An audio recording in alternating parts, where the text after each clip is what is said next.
कहते हैं एक समाज में डॉक्टर का ओहदा किसी भगवान से कम नहीं होता। जी हाँ, लेकिन क्या हो अगर कुछ लोग अपने निजी लाभ के लिए एक डॉक्टर की छवि को धूमिल करने पर उतारू हो जाए।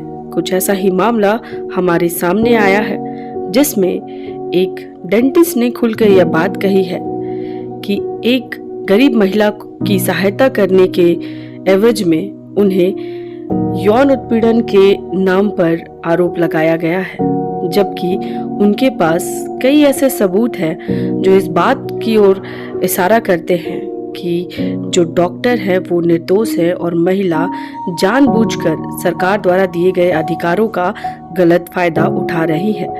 खुलकर पैसे की मांग करना और सरेआम धमकी देना यह अपने आप में काफी चिंताजनक है।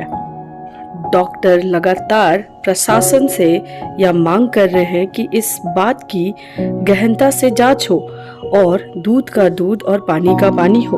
हालांकि हम लोगों ने वहां के आसपास जो लोग हैं उनसे भी बातचीत करनी चाहिए, जिन्होंने साफ तौर पर डॉक्टर की छवि को साफ बताया है। अब सोचने वाली बात यह है कि एक महिला अपने निजी लाभ के लिए किस तरह से एक डॉक्टर को बदनामी के रास्ते में ढकेल रही है। आइए हम सुनते हैं पूरी रिपोर्ट।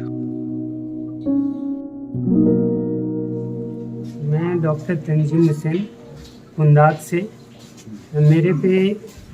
मेरे स्टाफ ने यौन शोषण और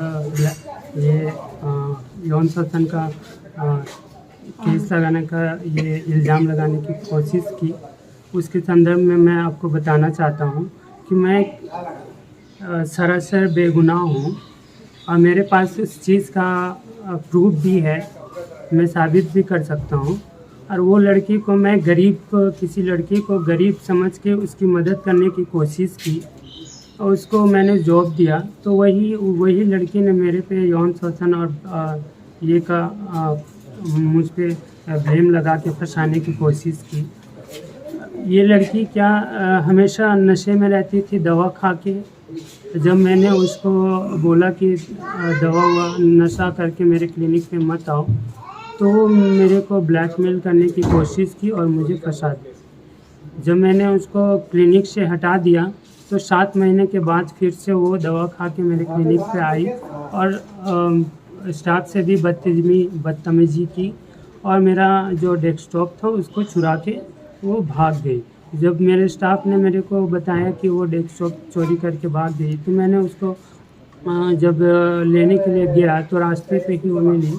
मैं जब वो उसको छीना झपट करने लगा, मांगने लगा, तो गलती से उस पर जो भी चोट लगा हो वो अलग सी बात है, लेकिन मैंने उस पर कुछ ये यौन शोषण या कुछ भी मैंने नहीं किया।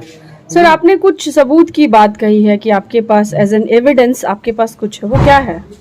मेरे पास एविडेंस ये भी है कि देखिए उन्होंने ये बोला कि मैंने 3 साल से मैं क्लिनिक पे काम करती थी। वो भी गलत बात है, वो भी मेरे पास सबूत है कि 3 साल से वो काम नहीं की, 7-8 महीने से काम की है बस। और जब उससे पूछा गया कि तुम ये डॉक्टर साहब यौन शोषण किए हैं, तो फिर वो थाने पे भी बोली कि नहीं, मुझको 50,000 रुपया चाहिए, मैं केस को ये कर लूँगी, समेट लूँगी। और फिर जब घर पे आज सुबह जाके मैं सुबह पे आई जब वो मेरे घर पे, तब वो उसको जब पूछा गया कि ये चलिए थापड़ मान लग गया, चाहे कुछ हो गया तुमको, तो ये रेप है क्या? तो वो फिर बोलने लगी कि मैंने कब बोला कि रेप किए हैं।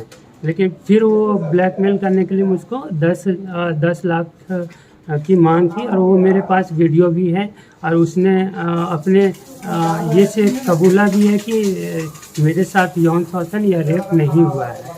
तो मतलब महिला अपने बयान से भी कभी पलट रही है, कभी कुछ बोल रही है, कभी कुछ बोल रही है। हाँ, वो हमेशा पलट रही है और मेरे पास सबूत भी है, उसका वीडियो रिकॉर्डिंग भी है। वो खुद बोली है कि मैं ये यौन शोषण नहीं किया हूँ। आपने चोरी का इल्जाम लगाया, उस पर FIR किया। हाँ, मेरे प्रशासन हाँ। क्या आश्वासन दिया? वो उनके पास नहीं, मेरे पास भी वीडियो है उनका चोरी का। और वो क्लिनिक से लैपटॉप डेस्कटॉप चुरा के भागी है, उसका भी सबूत है, वीडियो रिकॉर्डिंग है। थाने में जब हम लोग FIR दर्ज कराने गए तो वहाँ पे भी वो बोल रही है कि हमको 50,000 रुपया चाहिए। वो भी रिकॉर्डिंग है आपके पास? हाँ? वो भी रिकॉर्डिंग है आपके पास? वो वाली आपने रिकॉर्डिंग FIR नहीं किया? है, लेकिन सुबह जो आज है 10 लाख का, वो रिकॉर्डिंग मेरे पास। सर, आप प्रोफेशन से एक डॉक्टर हैं, समाज में एक प्रतिष्ठित आपकी छवि है। इस तरह से आरोप लगाना किसी महिला के, खास करके जो आपके क्लिनिक पे आप जिन्हें रोजगार दे रहे हैं, ये कितने हद तक आपके साथ नाइंसाफी हो रही है? कहीं ना कहीं आपकी छवि भी धूमिल हो रही है। देखिए, ये इसमें सिर्फ मेरी छवि नहीं, सारे डॉक्टरों की छवि खराब हो रही है।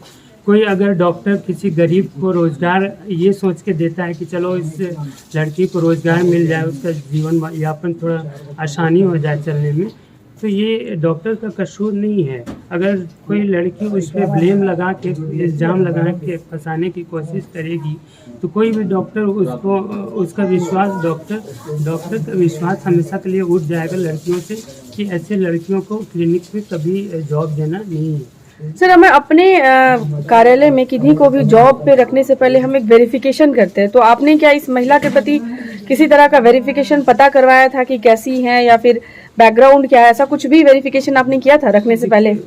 वैसा वेरिफिकेशन तो हम लोग गांव के ही हैं तो जानते ही हैं, लेकिन ये जानते थे कि चलिए वो गरीब है, रिलेशन की ही आती है, तो उसको थोड़ा कुछ मदद मिल जाए, इस ख्याल से हम उसको अपने क्लिनिक पे रखें। तो महिला के पति क्या करते हैं? देखिए, उसका ऑलरेडी जो ये है कैरेक्टर जो है, वो ऑलरेडी थाना में दर्ज है कि उसका कैरेक्टर प्रूफ कैसा है, उसका 6-7 2-3-4 साल से उसका बैकग्राउंड कैसा है, वो सारा रिपोर्ट है। अच्छा, थाना में उस महिला के प्रति पहले से ही बहुत सारे मामले दर्ज हैं। यस। अच्छा, क्या मांग कर रहे हैं आप? देखिए, हमको जो भी वो यौन शोषण या ये ब्लैकमेलिंग का केस कर रही है, मैं चाहूँगा कि इस केस को मुझे इंसाफ मिले और इस लड़की को जो भी ब्लैकमेलिंग करने की कोशिश कर रही है उसके ऊपर कार्रवाई हो।